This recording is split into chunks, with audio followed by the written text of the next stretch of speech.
Hello guys, welcome to Solving Solutions, your number one channel where I get solutions to all your solving problems. It's nice having you in class again today. How have you been? On today's tutorial, we are going to show you how to download Sentinel-1 data from the Copernicus data space, right? Good. So you go to your browser, you type the Copernicus data space, then you see the data space ecosystem, right? Good. Europe's highs on Earth. Then you just click on that.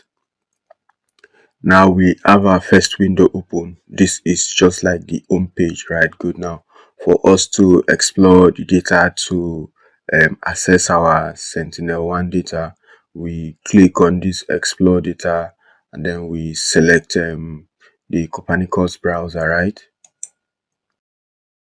Good. So we have the browser where we can, navigate through to access the Sentinel-1 data. So you can actually minimize that, or you can still expand.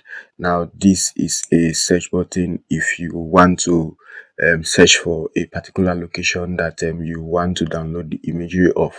And then there are other tabs.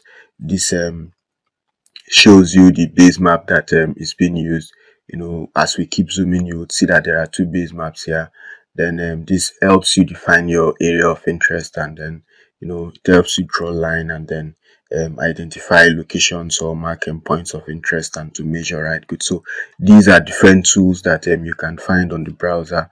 Now this also allows you to customize the data set you want to download. You have the dates, if just for a single date or maybe a range of dates, and the configuration, maybe the purpose of your download. It can be default or maybe monitoring it from space or maybe agriculture, whatever the case is, right? Good. So this is for Sentinel-2. However, we are going to change it to Sentinel-1 because that's what we want to download, right? Good. So you see the acquisition mode. Now for the acquisition mode, if we use this information, you can see what it means. However, you'll be advised to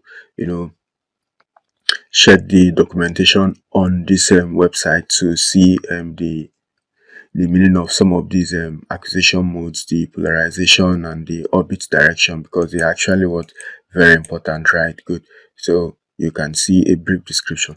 So before we proceed, you need to log in. So if you click on login, you will be asked your email and your password, right? Good. However, if you don't have an account, you can actually register. So register and create an account for free in 60 seconds. So you register. We already have an account, so you put your first name, your last name, email, password, and rest of that. You accept the terms and conditions, and then you identify you not being a robot, and then you register, right? Good. So there are options where you define the type of user you are. If it's for research and education purpose, you can select that, and then maybe the thematic activity, you can still select anything related to academia or maybe whatever you're doing. So let's say still research and innovation, and then the purpose of use for whatever reason you want to use it. So these are some general stuff, and then you can actually personalize all of this, right? Good. So since we already have an account, we can just go back to login.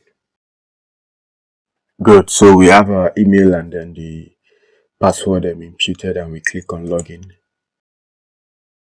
So we are actually logged in. The next thing is for us to define the area of interest from which we want to download our imagery. So we come up here. Now you can see different options. This allows you to upload a file. This allows you to maybe draw a rectangular area of interest, and then this allows you to do what? Draw polygonal area of interest, right? Good. So I think if you just know your location, you can just upload a file. These are the accepted maybe files that you can upload, right? Good. So we click on this. Good. So we have a KML file that defines our area of interest. We just open that up, and you can see it has navigated to that area. You see now the two base maps, right? Good. So it has navigated to that area. Now you can define what the date of the download. You can say show latest data, which actually shows what the data of the day of the search, and then you can see what the the RGB, right? Good. So if you click on the drop down, we told you we are going to leave it as what? As default. So we search.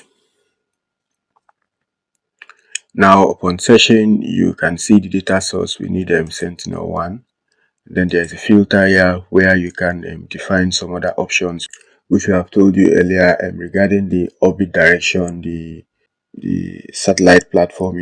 There's this information here where you can read, to see a brief description, and then you can also check what the documentations on the website to get what each of them mean. So we just leave them as default, or we go with IW, that's interferometric wide. Then we just close this back. We come up to level 1 grid, right? Good.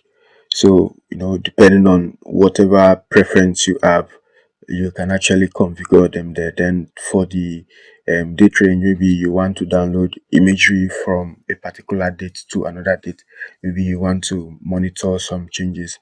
You just click on this, and then this is the last date, right? Good. So you can say, okay, you want to end somewhere around there, and then that's the beginning date rather. So let's say 2023, maybe the same 12th up to maybe, okay, let's come to May, then let's use 12th or something, right? Good.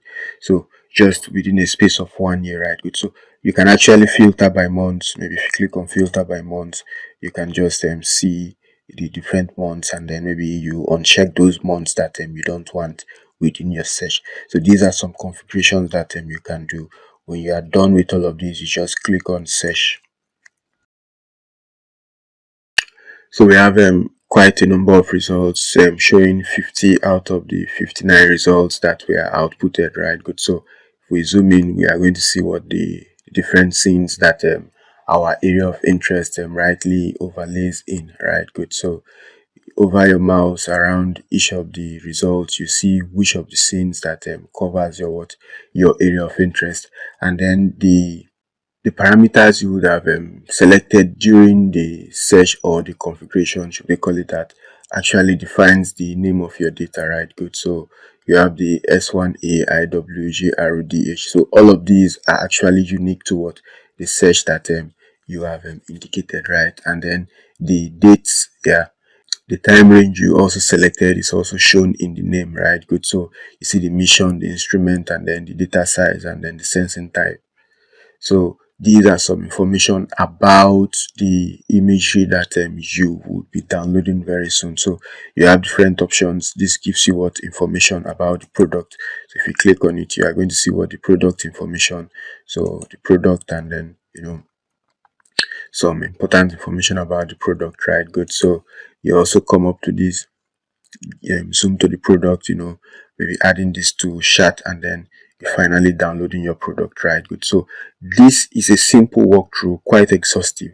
So when you go through the options that you have here, hovering your mouse around them to see a perfect overlay on what your area of interest, you can now decide to download one of the products, right? Good. So if you click on download, let's say we are going with the first one, that's about 1.5 gig. So you just click on download, you see the downloading process will start.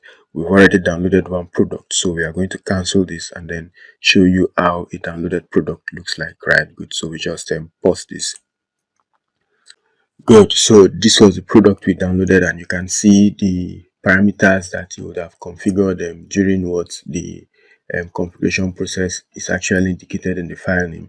So it's a zip file that you actually unzip. So we just extract it here, and then it starts the extraction process, right? Good. So we have the folder that contains the information we need.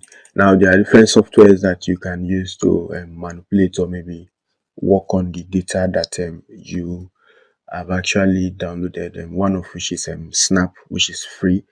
Maybe subsequently we are going to show you how to download and perhaps load the Sentinel-1 SAR data that you would have downloaded from this Copernicus browser.